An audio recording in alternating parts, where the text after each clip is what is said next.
বন্ধু, আজ সারাদিন নদীর ধারে পাথর ভাঙতে ভাঙতে আমি একদম ক্লান্ত। এখন শুধু বাড়ি ফিরে মায়ের হাতে রান্না করা খাবার খেতে চাই।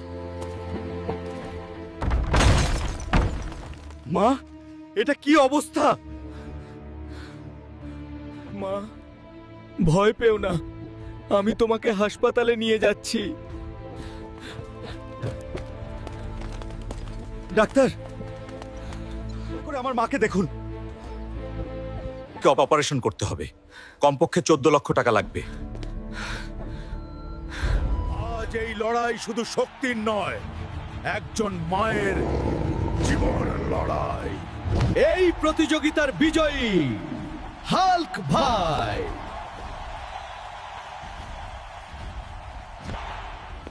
এই নিন টাকা, বাঁচান আমার মা।